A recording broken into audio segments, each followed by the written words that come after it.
To you. I met Holly when she was in fourth grade, and we were in fourth grade together at Kailua Elementary School. She was a new student actually from Des Moines, Iowa, so of course she was the smartest one in the entire school.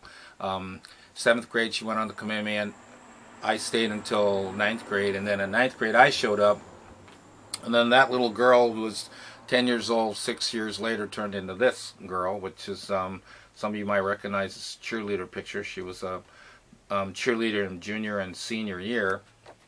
Of course, I wasn't slouching around either, so I turned into this, which was in our senior year. I was a student body president. I mean, whoop-de-doo. That was good. Here's Holly's senior picture. And then I didn't actually see her again for about 20 years. So she went off and did her thing. I went off and did my thing. And then at our 20th class reunion in 1992, here's a picture of me and her and Fred Miyagi. Fred was our classmate in fourth grade, so we were together fourth, fifth, and sixth grade. Now, of course, we have had that sort of electricity that that just stays with some people, and it didn't go away. And so, our situations were very different, but we found a way to collectively get our lives together. And by 1997, this was us and our 25th class reunion, and we were already together as a couple. Then 2 years later, up at the chapel, here's me and Holly, my son Kane, and her daughter Emily, and we were married on August 1st in the chapel in 1999. And I remember thinking on that day, man, this is like the happiest day of my life, because I finally connected with this girl that I felt like I loved my whole life.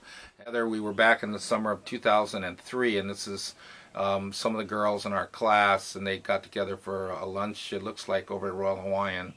But what I didn't know is that at that time, sometime in 2003, she was developing like a serious tumor in her pancreas. And I remember sitting in the doctor's office. It was October 13th, 2003, and the doctor came out with this scan and said, you have this massive tumor in your pancreas. Now, it could be pancreatitis, but it could also be pancreatic cancer. So of course they scheduled biopsies and whatever. I remember we went home that night and went on the internet, started looking up pancreatic cancer, and found that you don't hear much about pancreatic cancer because it's almost always terminal. So that was pretty grim. We were living in Pennsylvania at the time. We decided to come back. We connected with our classmate Clayton Chong, who's an oncologist, and I got a picture of Clayton over here. And that's me and Holly, and then my classmate Debbie and Clayton Chong. And he confirmed the analysis that we got up on the mainland, but decided to do some chemo because she was just 50 at the time. And so the year went on, 2004, and this was we had a little get-together. That's Holly, and then our other classmate that's next to her is Cookie Parker. And 2 years later, actually, Cookie's breast cancer came back, and she passed away. By May of 2004, this is Holly, and you can see how much she's kind of deteriorated. We had a little 50th birthday party in Maui, and this is up at the lavender farm there, and you can see how much cancer's taken a toll on her. And then this is the last sort of a public appearance that she made at her cousin Mahealani Richardson's wedding, and this was in the beginning of August of 2004.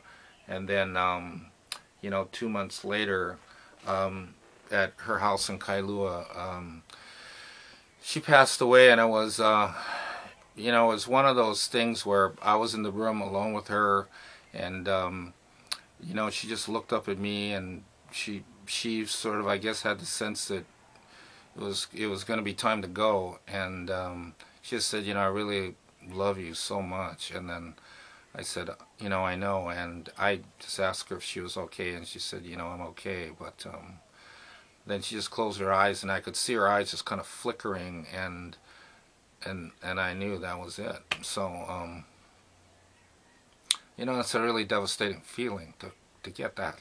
Our thing, as I was up there giving the eulogy, was that almost everybody that was in the chapel that day, was October 17th, was almost all the people that had come for our wedding 5 years earlier.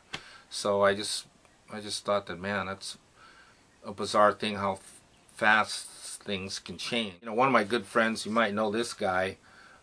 His name is Lawrence Smith, and up in the mainland we knew him as Calais.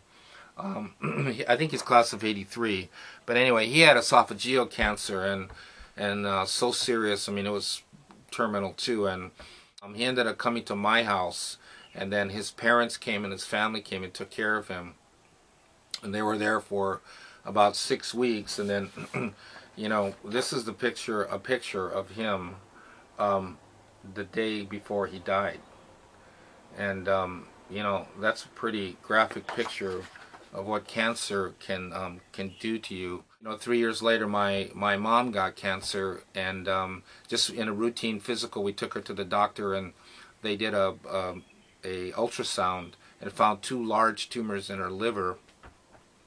And we opted, because she was 86 years old, Clayton said, you know, bro, just, you know, make her comfortable, and there's no sense putting her through chemo and radiation and all that. So in 5 months, you know, she was gone, and, you know, here's her kind of program. And that was really a big blow, because, you know, she was like sort of the anchor person of our entire family. And when, you know, my dad had died 3 years earlier, and when you lose your dad, I mean, it's a big thing, but it's different when you lose your mom. So in 2008, I got cancer. So I got prostate cancer, and I had to go through that, you know, whole serious surgery of having my prostate taken out. And you know, one of the things about prostate cancer is a lot of men get prostate cancer, but a lot of them choose to not do anything about it, because when they explain the possible side effects is that you know, if you have your prostate removed, they say, you know, 2 of the big things that can happen is that you can become incontinent and impotent. And so, you know, a lot of guys say, well, you know, if I can't have sex, hey, I'd rather die. And unfortunately, a lot of them just let it go until it gets so bad. My dad's cousin did the same thing. He had prostate cancer, let it go. It got into his lymph nodes and his bones, and next thing you know, he's dead. There's only 2 kinds of people. People that have had experience with cancer or know somebody has cancer, and people that are gonna have experiences with cancer. So we all have cancer cells in our body, so we're walking around with them.